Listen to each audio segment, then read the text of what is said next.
अब इसकी पत्नी भी साथ है, ये भी रोड और गलियां, उसके सीमेंट की क्वालिटी और वो वहां गिट्टी मिट्टी का रैंक ये चेक करती जाएगी, सही है? तो वो औरत क्या देखेगी? साड़ियां, चूड़ियां, कहाँ क्या मिल रही है, यही तो देखेगी। उनके साथ एक बच्चा जा रहा है, साथ में एक बच्चा, एक बीबी, एक आदमी है। अब ये बच्चा क्या देखेगा? खिलौने, खिलौने, चॉकलेट। तो आप समझ क्यों नहीं रहे हो कि व्यक्ति अपनी इच्छा की चीज पर ही नजर डालता है, बाकी चीजों पर नजर नहीं डालता है। तो आप जो कस्टमर पर बराबर नजर डालोगे तो उसको लगेगा कि मैं इनका इंपॉर्टेंट चीज हूं, इसीलिए ये मेरे ऊपर नजर डाल रहे हैं। बहुत सीधी बात। जय जय गुरुदेव। क्योंकि हम जिस पर नजर डालते हैं वो हमको जरूरत हो तो ही डालते हैं, यही साइकोलॉजी है। जरूरत नहीं है उस पर डालते नहीं। आप हर कस्टमर से समान बात करते हो क्या? एक सरी का व्यवहार करते हो क्या?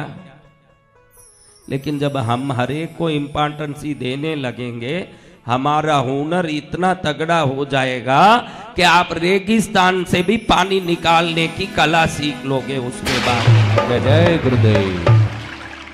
जब तक वो नहीं होगा, हमारे पास बिजनेस संबंधी बातों में इतने भ्रम हैं जिसको हम सोच भी नहीं सकते, इतना भ्रम है हमारे पास। देखो, आपको कोई भी देख के हंसता है, आपको पूछ रहा हूं, आपको कोई भी देख के हंसता है, वो सच में हंस रहा है कि झूठी हंसी हंस रहा है, ये आप पहचान पाओगे कि नहीं? कौन कौन पहचान पाएंगे? वो सब हाथ ऊंचा करो जो हम पहचान पाएंगे, वो हाथ ऊंचा करो बराबर जल्दी। तो बाकी लोग पहचान नहीं पाओगे, झूठी सही हंसी को पहचान नहीं पाओगे, आप सब पहचान नहीं पाओगे। कोई झूठा हंस रहा है कि सही हंस रहा है, कौन कौन पहचान नहीं पाएंगे? वो सब हाथ ऊंचा करो। असंभव है। हमारी आत्मा इतनी शक्तिशाली है कि कोई भी नाटक करें तो तुरंत हम पकड़ सकते हैं। ये कहने का कारण इसलिए है कि आपकी हंसी की क्वालिटी से आपकी स्तर को आपका हर कस्टमर पहचान रहा है, ये ध्यान रख लो आप। जय गुरुदेव। आप आजकल जो यूं एयर होस्टेसों हंसती है, देखते ही मालूम नहीं पड़ता कि पैसे के लिए हंस रही है। कोई भी एयर होस्टेस उतरो तो भी हंस रही है, न चढ़ो तो भी हंस रही है। बिल्कुल किसी को भी देखो, जैसे पर्स का जिप खुल रहा न बंद हो रहा हो, जैसे पर्स का जिप खुल रहा बंद हो रहा है, उसमें कौन से सेंस की जरूरत है? करती रहती है। अच्छे से मालूम है कि इसको सिखाया है, ये सिखावटी हंसी हंस रही है। तो जिस कस्टमर को भी देखते ही आप अंतर दिल से सच्ची भाव से हंस के उसका स्वागत कर सकते हो, तो 100% एक आप नया कस्टमर पा सकते हो, इसमें कोई डाउट ही नहीं। और आप पहले हंस भी नहीं पाओगे, क्योंकि इतने दिन से सच्ची हंसी हंसे ही नहीं हो ना। इतने दिन उनको फंसाने की हंसी हंसे हैं हम। आज तक जो भी हंसी हंसे, हम उनको फंसाने के चक्कर में ही हंसे, वो उनका हार्ट को टच नहीं करेगा। जो आप फंसाने के लिए जिसको भी देख देख के हंसते हो, उल्टा उनका दुख, आपके प्रति उनका सम्मान घटता है। मैं मेरे सामने आके जो भगत ऐसे ऐसे करते हैं, एक क्षण में समझ जाता हूं कि इनका ये क्या नाटक है। खाली ज्यादा भी टाइम नहीं लगता, एक चुटकी बजाने के टाइम में ये काम निकालने आया है कि ये सच्ची भक्ति है कि क्यों नहीं जान सकते भाई, एकदम बिल्कुल मालूम पड़ता है। हाँ, अभी आप लोग ये व्यापार वृद्धि शिविर में आए हो कि व्यापार वृद्धि हो जाएगी, धन बढ़ जाएगा। अब इसमें मैं कैसे मान सकता हूं कि मेरे भगत है? बोलो, इसमें भक्ति का क्या काम है? क्या लेना देना भक्ति का?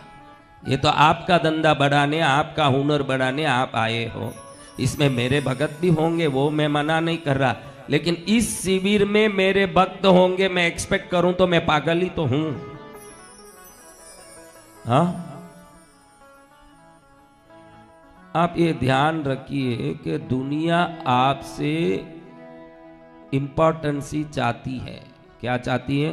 इंपॉर्टेंसी। उसमें पहली इंपॉर्टेंस ये है कि आप अच्छे से मुस्कुरा के उनका स्वागत करें। सबसे पहले, आज तक आपने ऐसे दिल से हंस के किसी का स्वागत किया? भाई आप आइए, आप ही मेरे सब कुछ है। हम क्या करते हैं, देखो हम क्या करते हैं, अपनी चीज का प्रभाव उस पर डालने की कोशिश करते हैं। हाँ, हम क्या करते हैं, बोलो सच्ची बात बोलो। कौन कौन है व्यापारी? सब यूं ढीले क्यों पड़ गए हो? सच थोड़ा यूं झटका दे रहा है या क्या है? क्यों ढीले, क्यों नींद आ रही है, क्या है? हाँ, मैं आपको पूछ रहा हूं। क्या पूछा बेटा मैंने? अपनी चीज का प्रभाव डालने की कोशिश करते हैं। आप अपनी चीज का प्रभाव डालने की कोशिश करते हो कि नहीं? इसको आप मैं जो भी सवाल उठाता हूं अपने पर लागू करके देखो। आपको लगे कि कोई अपनी चीज का आपके ऊपर प्रभाव डालने की कोशिश कर रहा है तो आपको कैसे लगेगा? बोलो। अच्छा बुरा क्या? अरे तू क्या मेरे ऊपर अपना जोर दिखाए, मुझे पसंद हो तो लेंगा, ये बात है। अच्छा लगे बुरा लगने की इसमें कोई बात नहीं है। तू 1000 प्रभाव डाल भाई, मेरे को पसंद हो तो ही लूंगा, ये तुम सोचोगे कि नहीं? बिल्कुल। इसमें अच्छा लगने बुरा लगने की क्या बात है? तेरा प्रभाव मेरे ऊपर चलने वाला नहीं है रे 30 मार खान, ये सोचेंगे कि नहीं? जी बाबा, ये बात है। जब आपको मालूम पड़ रहा है कि दूसरा प्रभाव डालने की कोशिश कर रहा है तो उस प्रभाव के चंगुल में फंस जाएं, इतने भोले आप नहीं हो तो आपका कोई कस्टमर भी नहीं है कि आप में फंस जाएं, ये पहले ध्यान रख लो। जय जय गुरुदेव। आज से अपने चीजों का प्रभाव किसी पर डालने की कोशिश बंद कर दो, क्योंकि जब आप किसी पर अपनी एनर्जी या फ्रीक्वेंसी को पुश करते हो तो वो ज्यादा बैक होने की संभावना होती है उसमें। आप कभी भी अपनी चीजों का महत्व, मैं कभी मेरे मुंह से कृष्णगिरी ऐसा है, मेरा तीर्थ ऐसा है, चीजें ऐसी है, कोई बोलते सुना आपने? आप मेरे पास आके चमत्कारी तीर्थ है, बहुत शक्ति है, ऐसे आप आते हो कि मैं आपको फिशिंग कर रहा हूं? हम आते हैं। हाँ, क्योंकि मैं तरीका जानता हूं कि जिस चीज में सत्य होगा उसको किसी पर दबाव डालने की जरूरत ही नहीं है। जय जय गुरुदेव। और दबाव डाला जाएगा तो पहचाना जाएगा कि इधर कोई दबाव डाला जा रहा है। जो व्यापारी हो ध्यान रखो, अपने प्रोडक्ट का प्रभाव दिखाने की कोशिश मत करो। फिर कैसे लोगों को अट्रैक्ट करें महाराज? जब मैं प्रभाव ही नहीं दिखाऊंगा, कुछ भी नहीं बोलूंगा तो मेरा चीज कैसे बिकेगा, मेरा काम कैसे होगा? ये सवाल आता है कि नहीं? किसको आया ये सवाल? सभी को।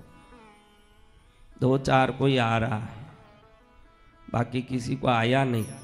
ध्यान रखो, आपकी चीज के प्रति आप प्रभावित हो जाओगे तो आपके प्रभावित होने की जो खुशी और शक्ति का एहसास जो है सामने वाले को खुद ही प्रभावित करेगी। यही नियम है।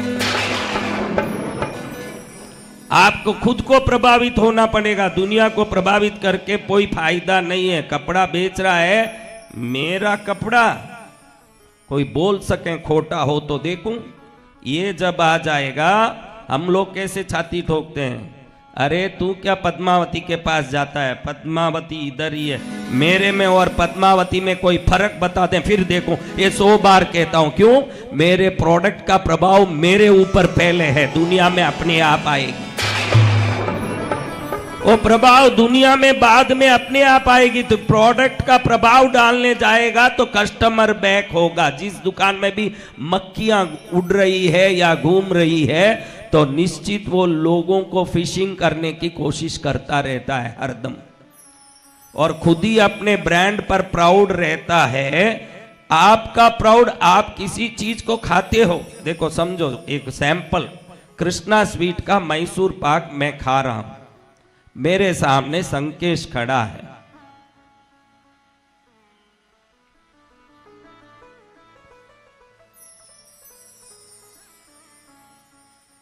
ऐसा क्या गुरुदेव को पसंद आ गया?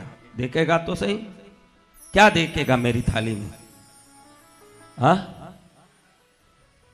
क्या दिखेगा? मैसूर पाक। मैसूर पाक तो मेरे बाप को अगर इतना पसंद आ गया कोई चीज तो एक टुकड़ा तो मुझे खाना चाहिए, ये उसमें नहीं आएगा।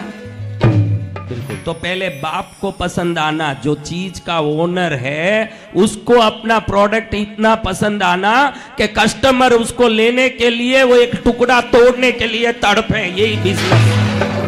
जय जय गुरुदेव। तू तड़पने जाए कि उसको तड़पाए, ऐसा मैसूर पाके मेरा खा ले, ऐसा मैसूर पाके। वो सोचेगा कुछ जहर मिलाया होगा मेरे को खिलाने आ रहा है, कुछ जहर मिलाने रखा होगा मेरे ऊपर जबरदस्ती कर रहा है। इसके मुंह में तो वो मैसूर पाक दिख नहीं रहा है और मेरे ऊपर क्या चढ़ रहा है। You should proud about your product, then automatically it will hit the customers mind. Very simple है बिजनेस। आप जो काम करते हो उस काम का उत्साह और उस काम का गर्व पहले आप पर आना है। वो किसी पर थोपने जाओगे तो काम नहीं आएगा। वो काम का गर्व आपको आना कि मैं ऐसे करता हूं, मेरा काम ऐसे होता है। आप उन लोगों से लैंड खरीदते हो, प्लाट खरीदते हो जो बोलता है कि मैं 40 साल में कभी 10 रुपए से ज्यादा 1 स्क्वायर फीट का नफा नहीं रखा। जब मूछ मरोड़ के गर्व से वो बोलता है, ज्यादा पूछने की बाद में हम में हिम्मत नहीं होती, हम गुपचुप उनसे चीजें खरीदते हैं। तो आपको ही अंदर मालूम हो कि मैं खोखले चीजें बेच रहा हूं तो आप में प्राउड आ भी नहीं सकता। इसलिए सदा बिजनेस ईमानदारी भी मांगता है। आज मैं आपसे निवेदन भी करूंगा, कोई खोटा काम करके, खोटी चीज करके बड़ा बनना चाह रहे हो, जरूर खड्डे में पड़ने की तैयारी रख रहे हो। ये ध्यान रख लो, बिजनेस नफे की ही बात नहीं है, नाम की भी बात है। और नाम से 7 पीढ़ी तक जीना है, उस बिजनेस में प्रॉफिट के साथ ईमानदारी भी होना जरूरी है। जय जय गुरुदेव। जिस जगह ईमानदारी नहीं होगी वो कभी लंबा समय तक टिकेगा नहीं। वो कस्टमर 1 दिन ठग सकता है, 2 दिन ठग सकता है, तीसरे दिन नहीं आएगा। आएगा नहीं आएगा। हम आजकल नई फिलॉसफी लिए हुए हैं, कुछ भी करो लेकिन पैसा कमा लो। हमारे पास यही तो नियम है, देखो है कि नहीं, बोलो। कुछ भी करो पैसा कमा लो, सुखी नहीं रहोगे। मैं आपको बता दूं, कर्म रिटर्न होता है। क्या होता है? रिटर्न। कैसे? हमारे जीवन में हमने कुछ भी किसी को किया, वो उनसे वापस आना ये जरूरी नहीं। हम हरदम कोसते हैं, इस नालायक को मैंने समय पर 5000 उधारी दिया, ये मुंह फिरा के चले गया, ये इस आदमी को मैंने दुख में हेल्प किया, ये बाद में मेरे टाइम पर काम नहीं आया। ऐसे हर बार आप किसी न किसी को उंगली करके बोलते रहते हो कि नहीं। देखो बोलो। तो आपको एक बात बता दूं, आज से ये बराबर समझ लो, आज से वो कभी किसी के ऊपर उंगली मत करना। ये प्रकृति का नियम है। आपने किसी को भी कुछ अच्छा करके मदद किया तो प्रकृति उसका जवाब जरूर आपको देगी, लेकिन वो उसी व्यक्ति से आना कोई जरूरी नहीं है। ये जरूरी नहीं है कि उसी व्यक्ति से वापस आपको उसका जवाब आएगा। इसका सही उदाहरण मैं आपको बताता हूं। ये देखो, ये राजू भाई सोनी बैठे हैं, मेरा सिद्धू चाट रहे हैं उसको। खाली गाय बछड़े को नहीं चाटा, बाकी सब कर दिया उन्होंने। लेकिन जरूरी नहीं है कि वो बेटा अपने बाप को उतना प्यार देगा, क्योंकि कोई भी बेटा बाप को उतना प्यार नहीं दे पाया जितना बाप ने बेटे को दिया।